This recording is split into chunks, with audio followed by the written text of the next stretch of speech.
Disclaimer. This video discusses and talks about subject matters that may be disturbing to some people. Such topics include rape, murder, and burglary. I'm not a professional criminologist. Most of what I say comes from my personal research. If I'm wrong, inform me. This is a video based on a written case study with minimal changes. It can be found through the link in the description. Let's begin. On the night of July 13th, 1966, a man broke into a townhouse which was a residence of student nurses with the intention of robbery. Things didn't go smoothly for the offender, and he ended up killing all the young women. That's what he thought anyway. He left one survivor, and that survivor would aid in identifying him. A few days later, the offender was arrested. That man was Richard Speck.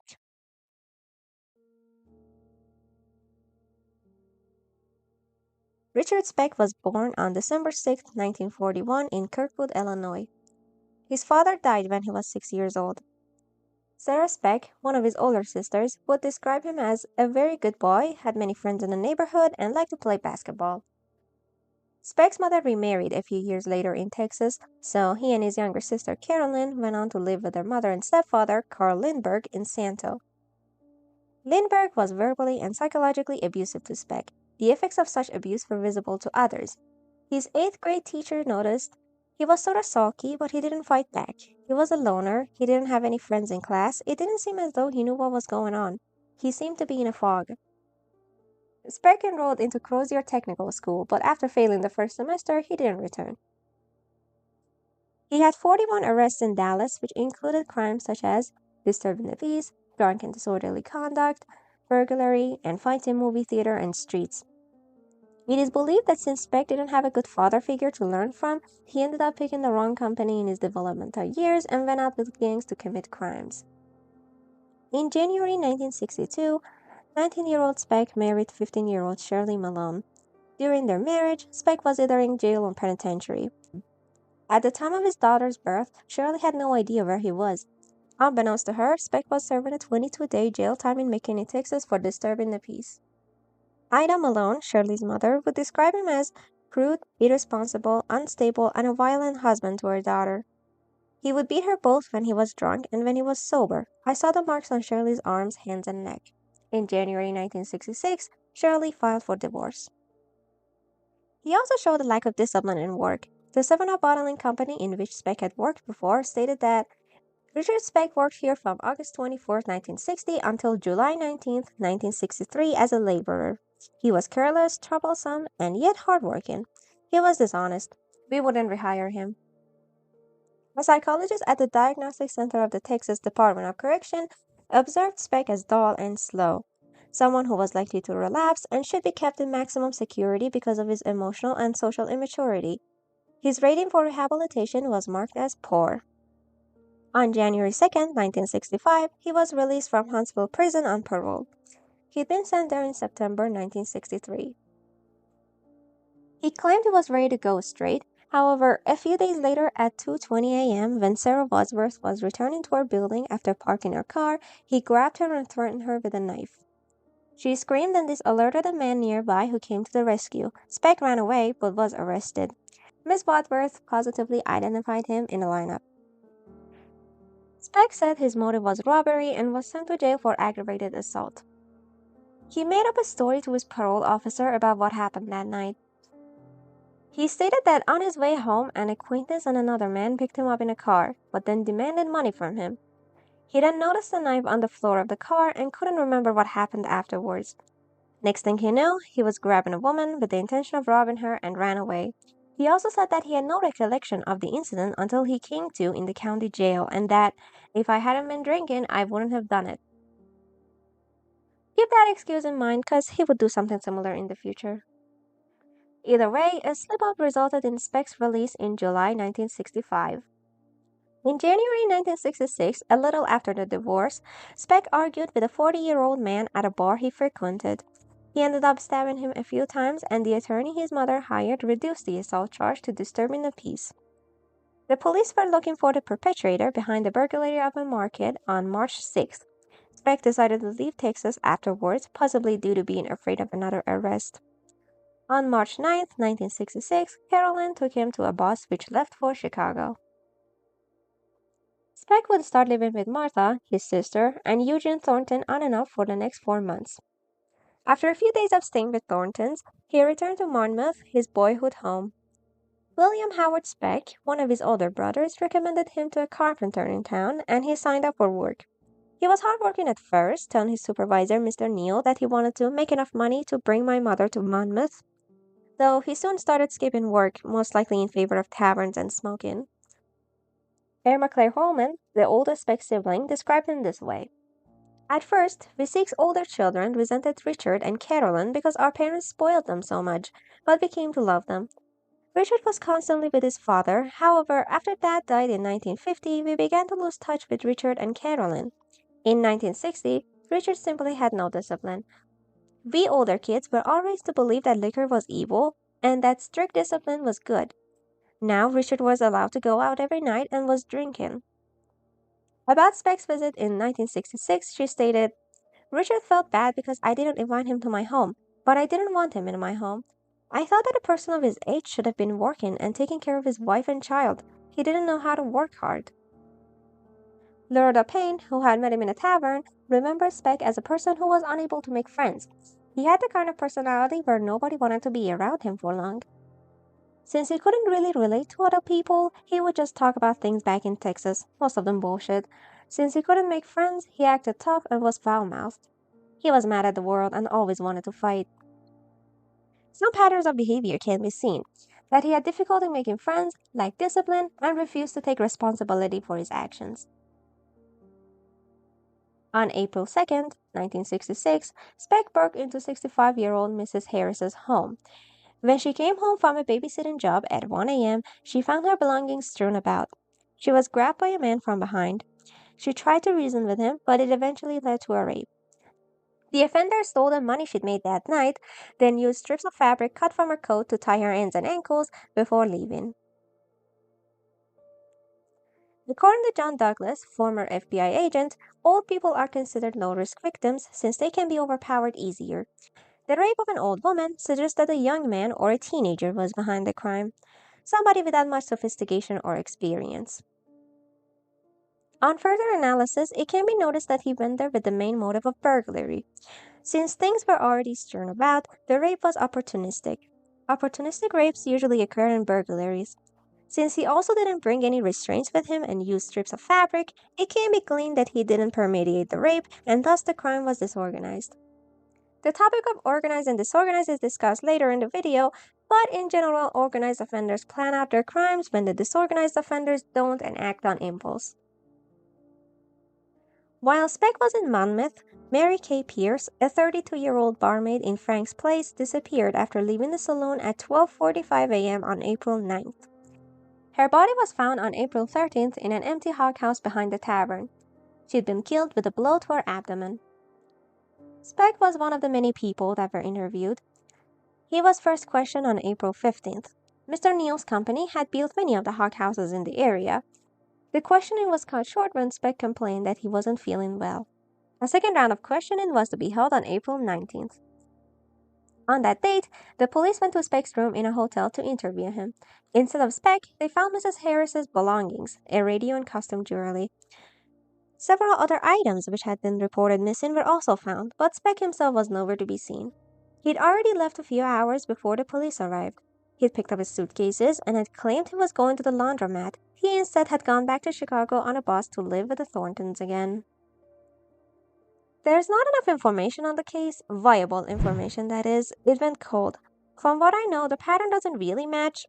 Speck's MO, or modus operandi, a lot of times was stabbing or threatening people with a blade. MO is subject to change, however, Speck was always carrying around a blade. It's really unlikely that he didn't use a weapon he had on him. Hiding the body in a hog house is also a deliberate act, and Speck was a disorganized type, so I don't think it was him behind it. Speck most likely left Monmouth because of the burglary rape. Sadly, whoever it was never caught.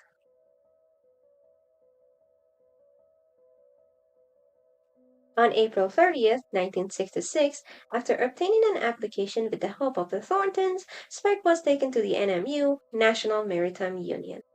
The NMU was a hiring center for seamen. In 1966, it was located at 2315 East 100th Street, only a few doors east of three nursing residences. The nearby community hospital had rented three two-story townhouses at 2311, 2315, and 2319 for senior nursing students and Filipino exchange nurses. Three private residences were scattered between them. The house mother resided in 2315. The Speck found a ship. He was a deckhand aboard an ore-carrying ship called the Randall. His enlistment was cut short within 4 days due to appendectomy. After recovery, he rejoined his job on May 20th and worked until June 14th. He was fired for getting into fights when drunk and for assaulting a ship's officer. One of the nurses who attended to him during his appendectomy was Judy Lacanimi. From June 15th until June 27th, he went to Michigan and would meet with her after her work shifts. She suggested a few workplaces to him, but he didn't follow up on them.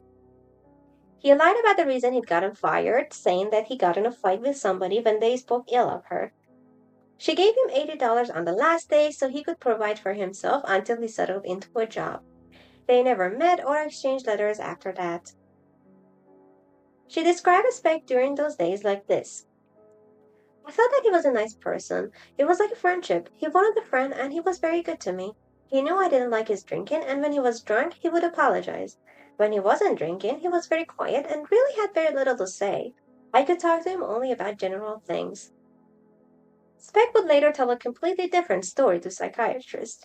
He told them that she was a nice girl. I was there about 10 days. She wanted to get married. I didn't want to get married, so I came to Chicago to my sisters. The Thorntons wanted to help Speck find work. On July 8, 1966, Speck tried to get a job at the NMU again, but they took someone else due to seniority. On July 11th, Speck was asked to leave the Thorntons' house. The couple took him to the NMU, and Mr. Thornton gave him $25. Speck was left on his own and stayed at a rooming house exclusive to sailors for a bit. On July 12th, Speck received an assignment to report to a ship that was arriving in East Chicago, Sinclair Great Lakes. He hitched a ride with a veteran sailor to the dock, but the position was given to another man. He'd been just summoned for a backup. A marine engineer would later testify that Speck had said, "Hell, I'm going to New Orleans and ship out." He went to the NMU, but since it was closed by the time he got there, he went to a gas station to drop off his bags at the Manor Shell station. The next day, he reclaimed his bags and went to the NMU before it opened. He told an old seaman, Sam Barger, to watch his bags while he went to Luella Park, a park behind the 100th Street townhouses, to drink some water. He took another $25 from Mr. Thornton. He was told to stay at the Shipyard Inn, a tavern rooming house, and rented a room for a week. He lied to a bartender at a resident of St. Elmo about an upcoming 1300 check and getting fired for stabbing a first mate. He once again showed his lack of discipline by giving up on finding a job and wasted his time bar hopping. Emma Hooper, 53, lived in the Calumet Harbor neighborhood with her daughter. On July 13th, she went to a tavern across the street from Pete's Tap to get back her pawned gun, a .22 caliber black pistol. She put her gun in her straw bag and went to Pete's Tap and another bar afterwards. On her way back home, Speck walked up behind her and kept insisting she go with him to get a drink at the Shipyard Inn and that he wasn't gonna harm her. After threatening to stab her, she suggested she'd give him all her money she had on her. He refused, and she eventually agreed to go to his room, seeing no other way out of the situation. Once inside the room, she left her bag on a dresser. After a conversation about random things and him insisting on meeting her again at Pete's Tap at night to give her $200 or he'll kill her and her kids, he ordered her to take her clothes off. A short intercourse followed before he handed her a bag and instructed her to turn left when they left the inn. Miss Hopper, upon arriving home, opened the bag to find a few cans of beer inside. When she checked her purse, however, she found that her gun wasn't there anymore. I'm assuming that while she was in Pete's, Speck noticed the gun in her bag at some point, but couldn't outright steal it there, so he did the next best thing and stole it. The woman was old, so he knew he had the higher ground. The intercourse was just a distraction. The gun probably was stolen when she was busy taking off her clothes or when she was putting them back on. The 2319 townhouse, July 13th. 5 American student nurses and 3 exchange Filipino nurses lived there. American nursing students were Gloria Davy, Suzanne Ferris, Pamela Vilkinen, Patricia Matusik, Nina Shimeo. Filipino nurses were Corazon Amorao, Merlita Gargalo, Valentina Passion. On that date, Marian Jordan, sister of Miss Ferris's fiancé, was to sleep over 2319. At 4:30 p.m., the Filipino girls had their home-cooked meal and took a nap. At 6 p.m., they awakened and continued their usual activities. At 10:30 p.m., the residents of the townhouse were the 3 Filipino girls, Pamela Vilkinen and Patricia Matusik, all of whom drifted off to sleep. Speck arrived at the Shipyard Inn bar at 8:30 p.m. There, an encounter occurred between him and Patrick Walsh, a construction worker who had a leg in a cast. Mr. Walsh noticed Speck had been staring at him for a while, so he asked if they knew each other. After Speck refused to answer, he walked to Speck's table to see what was going on. Speck pulled out his stolen gun on Mr. Walsh. He apologized when he saw Mr. Walsh's cast, put his gun away, and the two started talking. Mr. Walsh's fiancée would later join them. At 9:50 p.m., the couple took their leave. Mr. Walsh remembered Speck was not intoxicated and not acting goofy except for pulling the gun, which was stupid. He just kind of looked lonely, sitting there all by himself. His fiancée stated that Speck was neither drunk nor high, and she considered him harmless. Speck later picked up a game of pool with Mr. Walsh's brother and won. The brother recalled he played with such skill that he didn't seem the least bit intoxicated. A little after 10 p.m., 3 employees from America Shipbuilding dropped in the bar and Speck engaged them in a conversation, weaving random stories. The workers left at 10:20 p.m. He returned to his room at the inn to leave his hunting knife behind and to grab his black jacket. He then started toward the townhouses on foot, carrying his gun and switchblade. It would take him about 30 minutes to walk the distance from Shipyard Inn to the nurses' houses.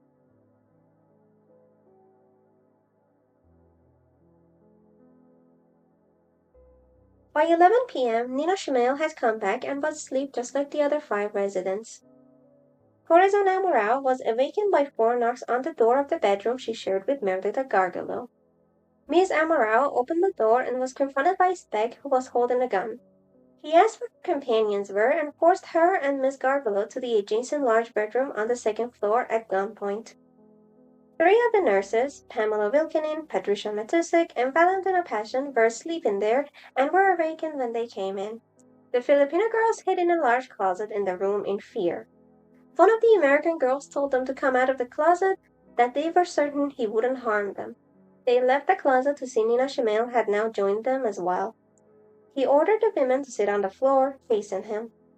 Upon being asked what he wanted, he replied that he needed some money to go to New Orleans. The nurses agreed to give him money. The girls who slept in the large bedroom all got up and got their purses one by one. Miss Shimeo told Speck her purse was in the adjoining bedroom. Speck let all the women out at gunpoint and led them to Miss Shimeo's bedroom so she could get her purse. At 11:40 p.m., Gloria Davy came back from her date. Unaware of what was happening, she got upstairs to get to her bed in the large bedroom and was confronted by Speck, who ordered her to sit among others. He kept assuring them that he wasn't gonna kill them. He killed time by talking to the women and smoking a cigarette before taking off the sheet of the bed and slicing it to strips with its switchblade. Keeping the gun within reach at all times, he started tying the wrists and ankles of the nurses. Before he could tie Miss Amorao and Gargalo, the doorbell rang. Speck ordered the two to stand up and followed them downstairs to the floor. Tammy Sirkov, living in 2315, had rung the doorbell to ask for some bread to make a sandwich. By the time Speck and the 2 Filipinos arrived at the door, she'd left since she was in a hurry. Speck led the 2 women back to the upstairs bedroom and finished tying them up. At about 12:15 a.m., Speck untied Pamela Vilkinen's ankles and walked her out of the room to the northeast, Miss Amorao and Gargalo's bedroom. The Filipino nurses wanted to defend themselves or scream for help, but the American nurses suggested against it, believing that by keeping calm nothing bad would happen. A little before 12:30 a.m., Kathy Emmons, living in 2311, had come back from her date with her boyfriend. She told him to drive past the back of 2319 slowly so she could check to see if anyone was up. She'd borrowed a typewriter from Mr. Mail and wanted to return it. However, since the townhouse appeared dark and still, they continued on their way. Suzanne Ferris, Marianne Jordan, and another student, Pat McCarthy, had been in 2311 hanging out. Since 12:30 a.m. was curfew time for students, Miss Ferris and Jordan got up to leave. Miss McCarthy declined the offer to sleep over in 2319 due to being sick. The two women arrived at the townhouse and went upstairs to see Speck and gag Miss Vulcanen in the northeast bedroom. They attempted to run away, but he blocked their way to the stairs, so they ran into the large bedroom instead. He ordered them to come out and at gunpoint forced them to the northeast bedroom. The two women tried to fight him off, but he struck back, killing the two women before finishing Miss Vulcanen off. Speck attempted to cover up the bodies by tossing a blanket on the upper bodies of Miss Ferris and Vulcanen, and left for the upstairs bathroom to wash off the blood. Once he was done, he went back to the large bedroom and chose Miss Shamil as his next target, taking her to the northwest bedroom. The other nurses could now only try to hide. Gloria Davy had fallen asleep on Miss Vulcanen's bed. After 20 minutes, he returned and repeated the same action for Valentina Passion, Merlita Gargalo, and Patricia Matusek. Miss Matusek was kicked to the bathroom, and it took him 35 minutes to return. It was 2:30 a.m. Speck had lost count. Thinking he only had one more witness to eliminate, he sat next to Gloria Davy, who was still asleep. She was awakened when he shut the door. Speck proceeded to rape her, and after 20 minutes, Miss Amorau realized she was the only one in the room. While Speck was gone for 50 minutes, she took the time to hide in a better spot. After 3:30 a.m., Speck came back to the large bedroom and checked Miss Davy's purse for money before leaving the townhouse and walking back to his room in Shipyard Inn. He allegedly threw his switchblade into the Calumet River as he was crossing it on his way. At 5:40 a.m., Miss Amorau cried out for help. Judy Dacton, another student, heard her and was the first to discover the bodies and alerted the house mother. The police were called to examine the townhouse. Miss Ferris was killed by 18 stab wounds to her body and was strangled by a stocking. Miss Jordan's left eye was struck before being stabbed in the chest 3 times. Miss Vulcanen was killed by a single stab wound to the chest. Nina Shamil was strangled by a piece of bedsheet. A pillow rested on her face. Valentina Passion was killed by a deep cut in her throat. Merlita Gargalo was found strangled by a piece of bedsheet and had 4 stab wounds in her neck. A blue bed quilt was used to cover these 3 bodies in the west bedroom. Patricia Matusek was strangled by a bedsheet piece as well and had sustained internal hemorrhage in her stomach when Speck kicked her. Gloria Davy's body was found face down on a sofa downstairs, her hands tied behind her back, but with pieces of purple and white cloth cut from her blouse. 2 white t-shirts were found in the townhouse, presumably belonging to Speck. One was lying on the living room floor, and the other was wrapped up inside Miss Davy's slacks in the upstairs bedroom. The tying up clearly shows that he wasn't absent-minded nor drunk. He was able to tie them up just fine. Him crating strips out of a bedsheet shows disorganization. He didn't bring any tying material with him. His MO is very similar to his burglary rape in Monmouth. The manner in which Miss Ferris and Jordan died shows how out of control the situation got for him.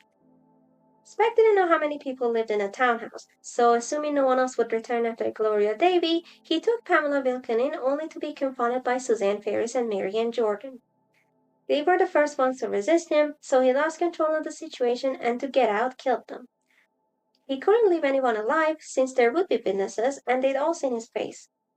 He proceeded to eliminate said witnesses.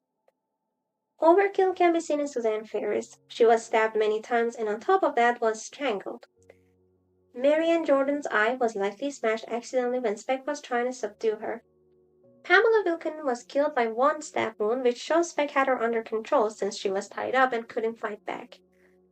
The covering of the bodies in a haphazard way shows signs of disorganization. The MO can be seen evolving a little bit. Notice no stab wounds on Gloria Davy and Patricia Matusek. They died as a result of strangulation.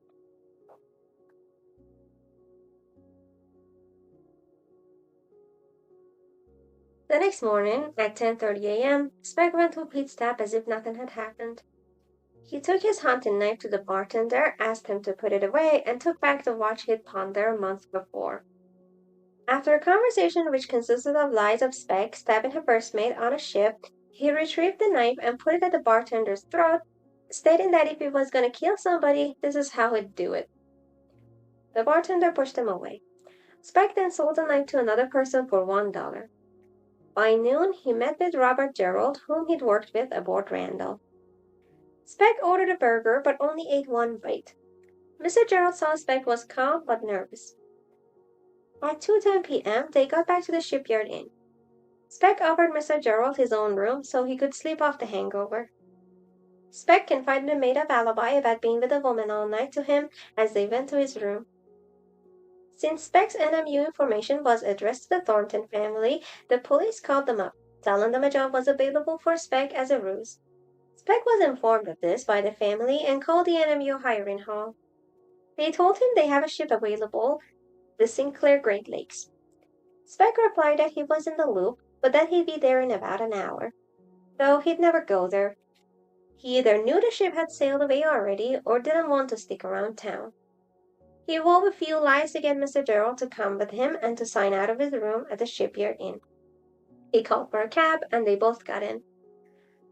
The driver recalled Gerald was dead drunk and an absolute mess. Speck was clean with his hair combed and his face shaven. He appeared sober, but he was acting fishy. They dropped Mr. Gerald off at another bar and headed for the old town.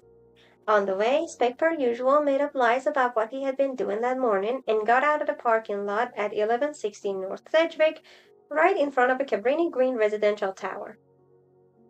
At 4:40 p.m., he made his way to the Raleigh Hotel at 548 North Dearborn and signed up as David Staten, renting a room for 1 week. At 3:15 a.m., July 15th, Speck got back to Raleigh Hotel with a Puerto Rican prostitute. Before the clerk on the night duty could check the registration book, they'd gotten on the elevator. When the prostitute left Speck, she informed the clerk that she saw he had a gun and that his name was Richard.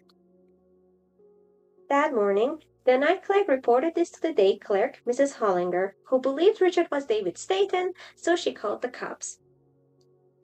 The officers inquired about the gun. Speck lied that the woman he'd been with had the gun and simply left it in his room.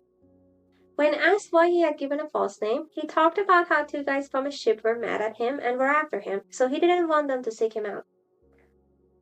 One of the policemen explained that he was very calm, very friendly, and very sure of himself. He spoke slowly, he never hesitated in his speech, and never stumbled over any words. He understood everything I asked. I never had to repeat any questions, and he always looked me directly in the eye. He never appeared upset by the questions. The gun was seized by the police. In the meantime, Corazon Amurao picked up Speck's photo among suspect mugshots. In the evening, Speck came back to the hotel and handed the evening paper to Mrs. Hollinger. Its first page was the composite sketch of the killer. They then discussed the murder. That is terrible about the nurses, isn't it? He certainly is. The killer looks like a Filipino. Speck discussed it with the porter of the hotel, too. This is terrible about the fellow killing those 8 girls. It looks like a Mexican or somebody was the one who done it. The porter agreed. I was just out and I saw that the police are looking for somebody. Some policemen were out with their rifles. Now, one of the common things organized criminals do is following the investigations closely. Speck was disorganized, however. He brought up the topic of his crimes, most likely to see if people made a connection to him with it. When Miss Hollinger stated the sketch looked like a Filipino, he started his conversation with the porter by saying the sketch looked like someone from another ethnicity. When he learned the police were seriously looking for the perpetrator, he knew he had to leave soon. Speck left at 7 p.m. for his nightly drinking routine. He struck up a conversation with 2 men in their 40s who were laborers and stayed at Star Hotel, Claude Lunsford and Shorty Ingram. Mr. Lunsford explained how he caught a freight train from Dallas to Chicago and that he was planning to leave the same base soon. Speck decided to join him immediately and went back to his Raleigh hotel room to pack his belongings. He put them in a shopping bag and wrapped it in a cloth, claimed he was going to the laundry to the clerk, and left the hotel at 9 p.m. not intending to return. The police arrived 15 minutes later and showed the clerks a photo of Speck. He was recognized immediately, but it was too late. The three men then made their way to the Star Hotel. Speck again signed under the name David Staten. Mr. Lunsford described his time with Speck this way. The more I watched him and the way he talked, the more I wanted to get away from the guy. He jumped from one sentence to another, never finishing one thing before he got to another. He wasn't drinking very much, he was pretty sober, and all he wanted to talk about was catching a freight out of town. Speck wanted to leave there fast, but Mr. Lunsford told him to wait until tomorrow. In July 16th midnight, Speck's fingerprints were identified on a townhouse door. Time was running out for Speck. He begged Mr. Lunsford to leave in a freight train, but Mr. Lunsford would bring up excuses to stall him, possibly so he could get away from Speck or until Speck gave up and left him alone. Mr. Lunsford left for work in the morning. At 5 p.m., Speck told the clerk he'd lost the keys to his room and that his name was B. Bryan, the name Mr. Lunsford had signed up as. He then attempted suicide by slashing the inside of his left elbow and right wrist. Not sure what his goal really was, but this was probably done in Mr. Lunsford's room to make his identification more difficult after his death and to avoid having to face the consequences of his crime. The thin plywood partition between the hotel rooms allowed sound to pass through easily. Speck talked to the man staying next door, asking him to get him water and that he'd done something bad, though the man didn't spare him any sympathy. When Mr. Lunsford got back, he found Speck covered in blood lying in the cot. Lunsford asked about what happened, and Speck replied that he had fallen into the window. The window was glass brick, so that was a lie. He left Speck in the room and went to get a cup of coffee. There, he saw Speck's photo in a newspaper. When he was sure it was the man he'd just seen in his room, he made an anonymous call to the police, telling them Speck's whereabouts under the initials CL. At midnight, Speck staggered against the door to the room next door. The man living there helped him back to where he was and called the emergency button on the elevator. The police were called and they took Speck to Cook County Hospital. He was identified by Dr. Leroy Smith, who'd read about Speck and his Born to Raise Hell tattoo on the paper. Dr. Smith also noticed a superficial scratch on Speck's chest that was about 2.5 inches wide. The scab indicated it was about 3 days old and was probably inflicted by a fingernail. Traces of human blood were later found on Valentina Passion's fingernail scrapings, making it very likely that the wound had been inflicted by her in trying to defend herself. On July 19th, Speck was positively identified by Corazon Amorao at the hospital. 10 days later, Speck was discharged from the hospital and was taken to a nearby jail. Speck's first appearance in a Chicago court was on August 1, 1966. Judge Passion would take over his case, Gerald Getty was assigned as his defense attorney, and William Martin was decided to be the leading prosecutor. During the police investigation, 2 blades were found in the Calumet River. One was 2 3/4 inches long and its tip was broken off. If it belonged to Speck, it probably was broken when it was used for entry. Traces of human blood were found on it, but they were so minute that the blood type couldn't be determined. The other blade was 2 3/16 inches long and had traces of blood, but it wasn't enough to specify whether the blood was from an animal or human. While the blades were found in the Calumet River close to the Shipyard Inn, it wasn't enough to make an absolute connection to Speck nor the crimes, so it was never entered into evidence. Later, in November 28, 1966, 6 psychiatrists who interviewed Speck were brought to court to testify about his condition. Dr. Grinker stated that Speck had told him about falling out of a tree as a child and had told him that he occasionally had headaches, which caused him to soak his head in cold water or to drink alcohol. The defense asked Dr. Urs about the possibility of hallucinations where barbiturates and alcohol are combined. He replied that it could happen, but didn't think this had happened to Speck. Dr. Smith said that Speck understood the charges against him and he didn't see Speck as an alcoholic. His mental age was about 10 to 12 and also emphasized that Speck had no brain damage or defects. Based on his 4 examinations, Dr. Haynes concluded that Speck showed no sign of brain damage from either childhood injuries or from the effects of alcohol and barbiturates. Dr. Kelleher and Dr. McKay stated that the electrocephalogram showed no signs of brain damage and Speck exhibited normal nerve responses. Dr. McKay tested his mental age at 12. Corazon Amaral was also positive that Speck had not been under the influence of alcohol or drugs.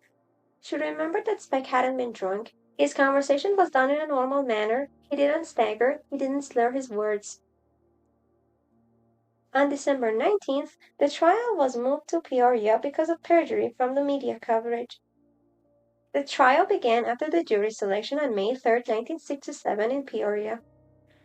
On April 5th, Corazon Amaral was called as a witness and once again positively identified Speck. The court was getting close to a verdict.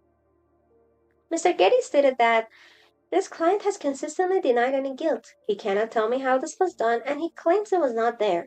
And he tells me that if anyone identifies him, they are wrong, and that if there are any fingerprints, they're not his.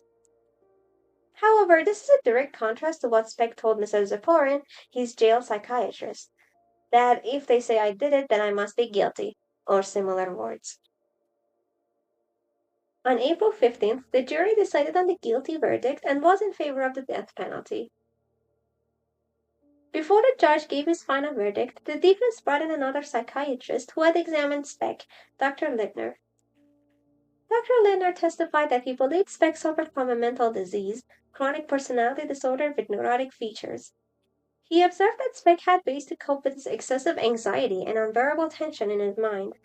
He believed that anxiety was due to Speck's sense of guilt and inadequacy and caused him to have no control over his impulses, especially when he was drinking. He believed it could be traced back to as early as age 6. He observed 7 patterns of behavior in Speck. Beginning at age 6, he developed phobias such as being stared at by strangers, closed spaces, spiders, etc. Bodily symptoms such as headaches, dizzy spells, blurring visions. The accidents he was involved in and had hit himself in the head. Alcohol and drug abuse and seeking out violence. Prior arrests and prison terms, always getting into trouble because of his anxiety and tension. His inability to be close to people and preferring the company of older men and women. His association with prostitutes proved his lack of confidence in forming relationships with women. Inadequacy in school, jobs, marriage, etc. While these patterns of behavior are mostly true, nothing backs up his inability to control his impulses. He has consistently shown intent in all his crimes. On June 5th, Judge Passion approved the death sentence.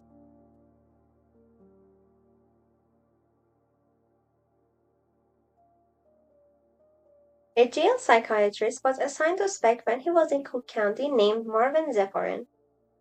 In a court case about homicide, proven intent is crucial to prove that the offender was aware of what he was doing, knew right from wrong, and chose to do the wrong thing. Mr. Zephyrin believed that Speck could not be held responsible for his actions in the killing of 8 nurses. He would use some factors to back up his claim. He believed Speck suffered from a traumatic brain injury, and this, mixed with his alcoholism and use of drugs, rendered him unable to control his impulses. During his visits, Mr. Zephyrin would get permission from Speck to publish a book about him. The majority of the book contains the conversations between the two, and some sections are worth an analysis. I will read the conversations and offer an analysis. I will also bring up some points that dispute Mr. Zephyrin's belief later. What Speck said he did since July 13, 1966. Back at the hiring hall, they told me there was a job on an ocean boat, but they told me the job wasn't until the next Monday. I played a game of hearts, and my brother-in-law came in and gave me $25. He then stated he got a room at the Shipyard Inn and sold his knife for $1. The next thing I know, I was back in my own room and it was morning. I had a gun and I don't know where I got it. Another time, he said this about the night the crime occurred. Look, I was drinking that day. I told you how I drink and I had 6 Redbirds. I don't know about anything from 8 that night till I came to about 11 the next day. All I remember is I met 3 sailors in a tavern on the south side in the afternoon. We had some drinks, then we went off someplace and had a shot in the arm. I don't remember a thing after that. I couldn't tell you or anybody else what any of those nurses looked like. I didn't make no connection, not until I heard my name on the radio. After the radio, he felt there was no point in living, took sleeping pills, and when it didn't work, he claimed to have used a razor. Now there's a lot to unpack here. He claimed he sold his knife on July 13th, but witnesses saw him with the knife until the end of that day. He sold it the next morning. This was either a slip of the mind or a deliberate lie to appear as though he had no weapon with him that night. Next, he did something familiar when recounting what he did. He said he conveniently had no memory of what he did from 8 that night to 11 the next day. He did the same when he assaulted Miss Wadsworth back in Dallas. The blackout claim was just a lie to not take responsibility for his actions. Instead, he resorted to blaming it all on alcohol and drugs. Third, he said he was so hung up over suddenly having a gun in his possession. If he was so distraught, why didn't he just dispose of it or hand it over to the police? If he had nothing to hide, he shouldn't have been worried this much. He only gave up the gun when the police seized it, and during that time he was calm. This was another one of his many lies. The 3 sailors he met were probably the 3 workers that had come to the shipyard inn at 10 p.m. that night. As we learned, they left before Speck did, so I don't think he went anywhere with anyone. Speck so far has been proven to be a chronic liar. There are other things we can glean from his conversations. I used to have a pair of glasses, but I threw them away. I don't like wearing glasses. He was very worried about his self-image. Because he wanted to keep up a macho image, he thought wearing glasses made him less of a man. Richard was very close to Dad. He was always getting into fights with his stepfather, but then none of us liked him very much. He was always getting drunk. I think Richard enjoyed visiting us. He liked my 2 little daughters, aged 15 and 13. He used to play cards with them, talk to them, tell them all sorts of things he would never tell anyone else. For instance, he told him about his bad drinking habits and the effects it had on him and the drugs he took. Based on the hangouts with his nieces, I'd say it was less him liking them, but more so wanting to brag to them. At the time, they were impressionable teenagers. Aside from that, there's no reason to talk about things like abuse and alcohol and drugs with underage people. He just had an easier time impressing them since no adult would approve of his lifestyle. I do stick with my buddies. I remember one time about 5 years ago, me and some guys got into a disorderly charge in McKinney, Texas. The judge fined us $25, but he let the McKinney guys we were fighting with go. They took us to jail to work it out. I had the money. I could have paid my fine, but I didn't want to leave the boys. Mr. Zaporin saw this as an act of loyalty. If the story is even to be believed in the first place, it's not an act of loyalty, it's cowardice. If he had left sooner than the gang, they'd probably hurt him when they were discharged, and he'd have gotten a bad reputation among other gangs. I would also like to present a few snippets that show another behavioral pattern in him. I would never hit my mother. I did hit my wife Shirley once. He was acting too friendly with some guy. The claim of never hitting his mother is a lie. His mother acknowledged one occasion when he kicked her in the hip when he was 16. Aside from that, immediately after telling he hit his wife, he brings up some pathetic excuse to paint the other person responsible for his violence. I sure as hell don't like what the papers are saying about me.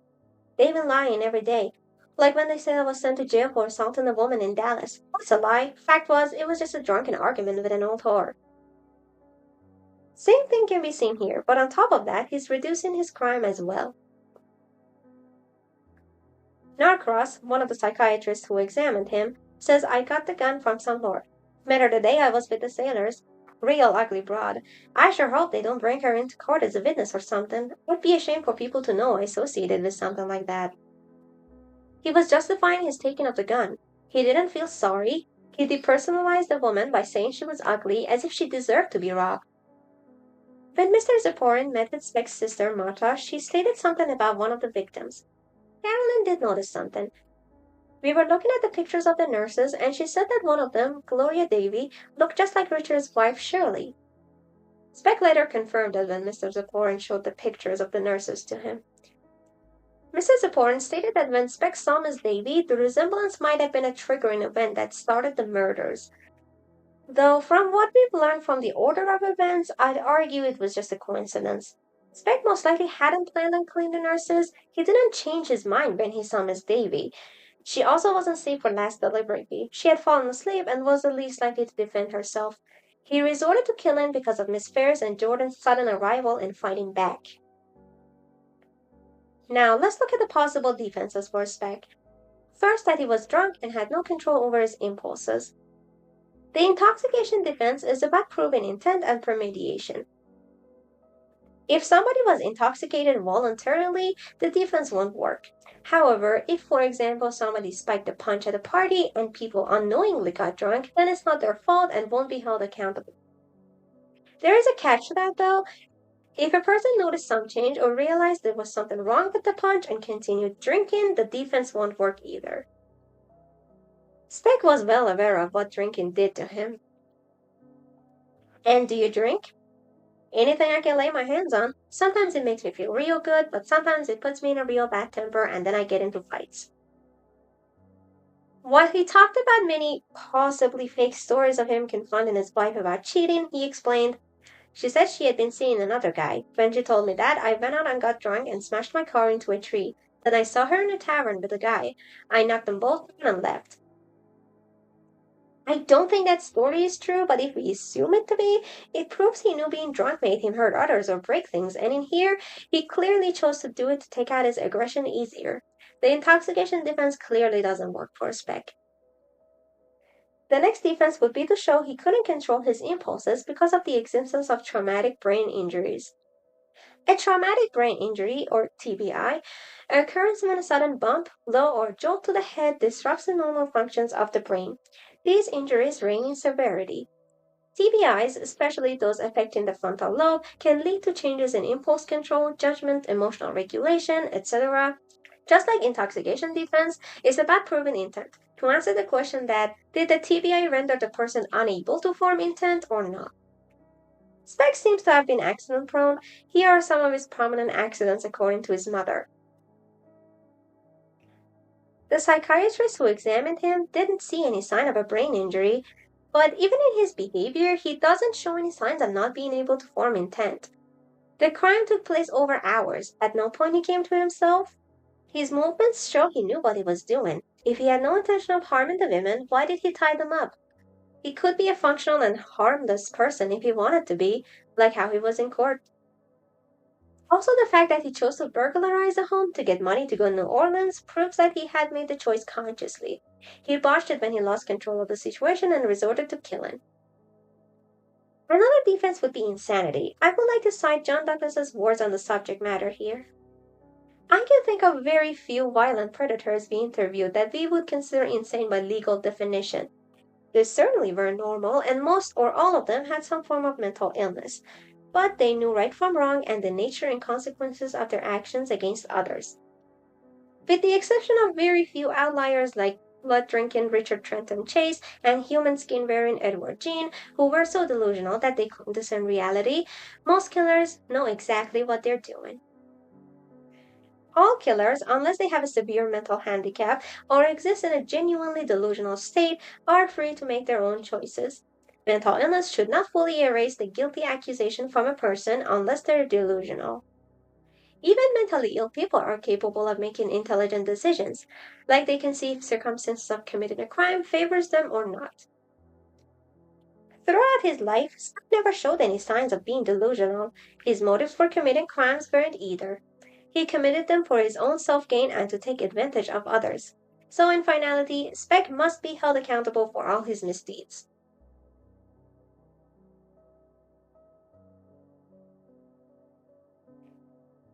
The death sentence was voided on September 20th, 1972 by Illinois Supreme Court due to perjury.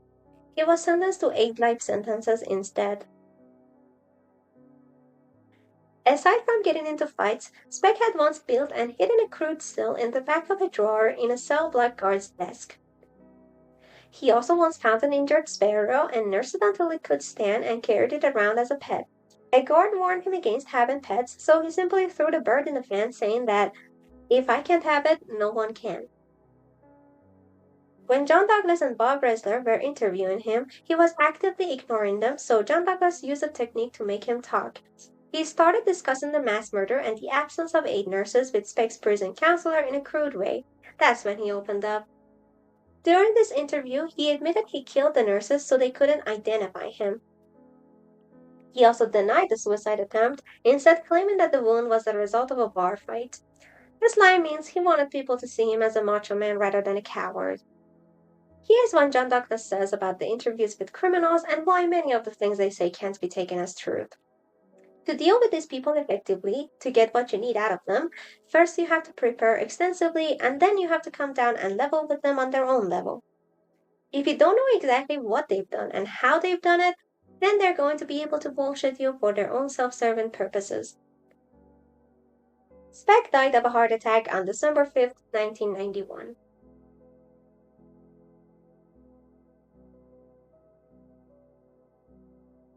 In 1996, a few years after Speck's death, videotapes which were recorded in 1988 were handed to Bill Curtis, a news anchor.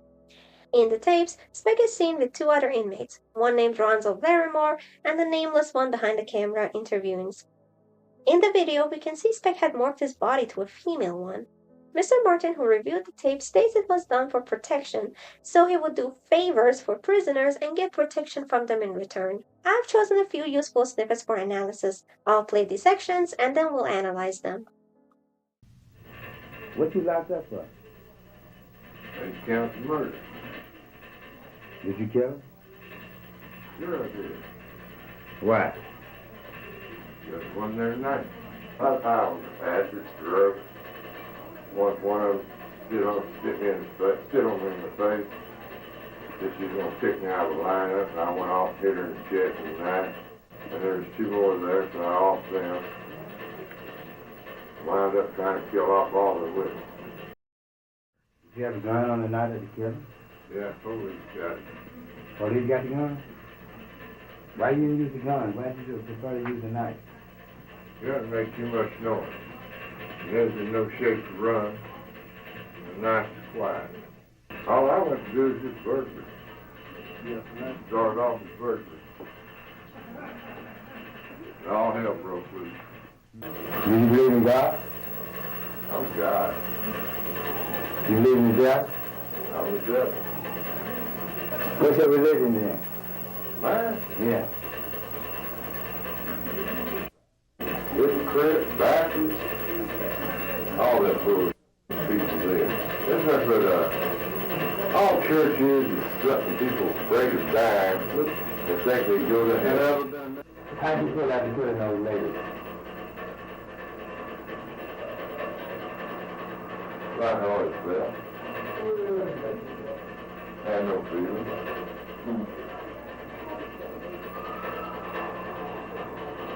Yeah, and as I felt sorry or anything, no. She was the one that was flirting with me. She was laughing with me. I knew I had all the time in the world. You had nothing I wanted, I killed her. Have you ever tried to commit suicide? No, that's bullshit. That's propaganda stuff that Gerald Getty used in the courtroom to try to get sympathy from the jurors so they wouldn't give me the death sentence. Again, not everything he said in the video can be taken at first value because of his need to exaggerate and his history of lying. Take what he said about death and religion, for example. He was just seeking approval and was saying things he thinks others like. Aside from that, his denial of his suicide attempt clearly proves it once again. His uses of justification are visible here in two occasions. One where he said he was on drugs and was spat in the face by one of the victims, most likely Miss Wilkinen. Another occasion is what he said about Miss Davy. He claimed she was flirting with him, as if she was asking to be raped, to brush it off and not take responsibility.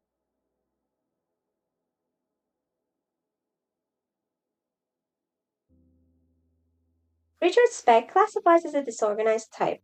I will state which ones are true for Speck as we go along. Organized criminals usually commit stranger crimes and the criminal goes hunting for a victim. Organized criminals are people with good verbal skills and normally have a ruse to gain the trust of the victim. Control is what these types are after. Disorganized criminals don't choose their victims carefully, so they might end up with a victim who fights back. The victims usually sustain defense wounds. This is true for Speck. Disorganized crimes are a lot of times messy and have a strange level of violence. This is also true for Speck. Organized criminals adapt to different situations. They know how to act calm and to not appear suspicious. Until a certain point, he was very calm and collected. Disorganized criminals' lives are normally messy, like disheveled appearance or a beat-down car. He didn't have a steady job or a house to live in.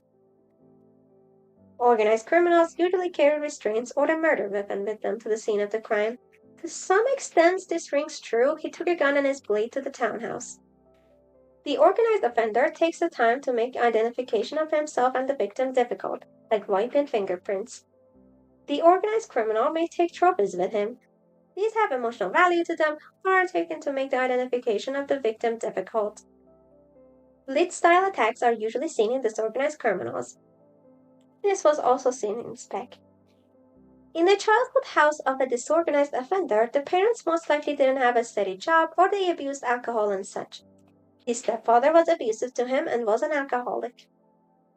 In the organized offender's childhood life, a lack of supervision from parents might be noticed.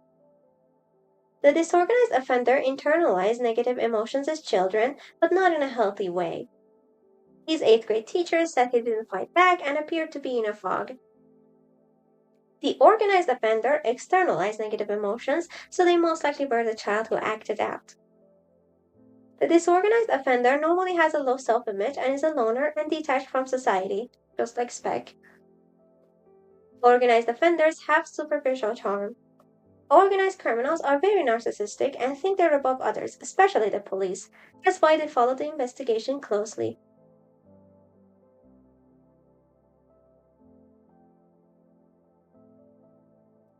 When we take the other crimes into consideration, some other points emerge, like how he never bothered to conceal his face, how he broke into that old woman's house, burglarized it but stuck around, which is a dangerous move until the owner came back.